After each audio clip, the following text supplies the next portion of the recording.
The key to unlocking the great disappointment of 1844 lay in the sanctuary message, and as this was understood, they saw the hand of God guiding the Advent movement. As they comprehended this, they saw a complete system of truth, interconnected and harmonious. In chapter 24, we're going to see the applications and correlations between the most holy place in heaven with various Bible passages and stories.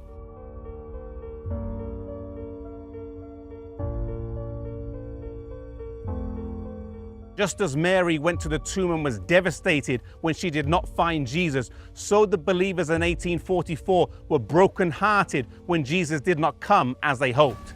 But just as Mary turned and then saw Jesus in the garden, so the believers realized that whilst Jesus had not come, he was continuing his ministry in the most holy place. They saw a compassionate high priest who was soon becoming as a king and a deliverer.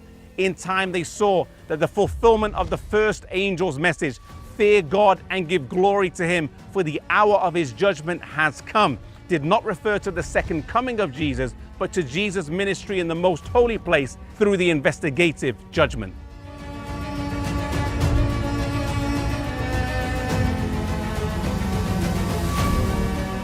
Malachi chapter 3 verse 1, it says, "The Lord whom ye seek shall come suddenly to his temple."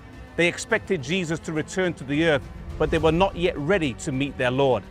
In the next two verses it says, "Who can abide the day of his coming?" further expounding the seriousness of the judgment. Those who are alive on earth when the intercession of Christ shall cease shall have to stand before God with their robes spotless, purified by his grace, and their own diligent battles with evil.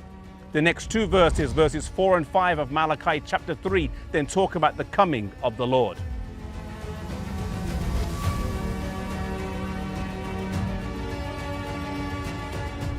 Thus we see the coming of Jesus as the high priest to the most holy place in Daniel chapter 8 verse 14, Daniel chapter 7 verse 13, and Malachi chapter 3. They all describe the same event.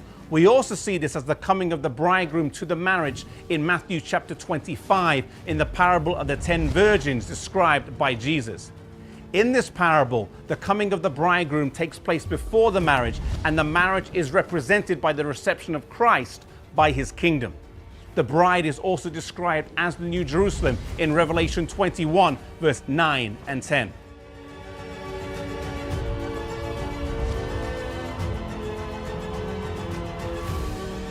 The bride represents the holy city. The virgins that go to meet the bridegroom are symbols of the church. And in Revelation 19, the people of God are described as guests at the marriage supper.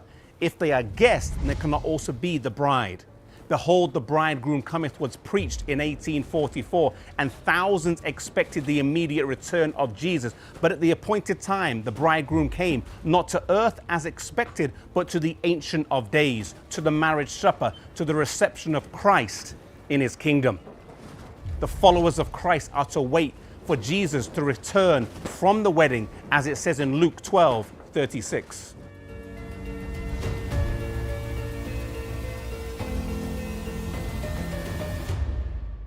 Those who had waited and endured the bitter trial of disappointment, who searched their scriptures and followed Jesus through the sanctuary, then had greater understanding. We also see in Matthew chapter 22 in the parable how the investigation of the guests and the judgment takes place prior to the wedding feast.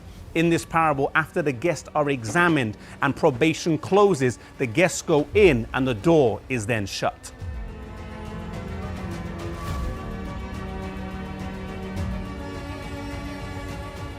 In ancient Israel, on the Day of Atonement, the children of Israel fasted and prayed. And whilst today we're living in the antitypical Day of Atonement, and it's taking longer than one literal day, we can still fast through our lifestyle of sobriety, dedication, commitment, and full surrender to Jesus, and pray without ceasing. As the first angel's message is understood in greater clarity, we can preach the second and third angel's message more clearly. May we not be passive during this time. May we follow Jesus in his ministry, and may we always plead for his blood to cover our lives.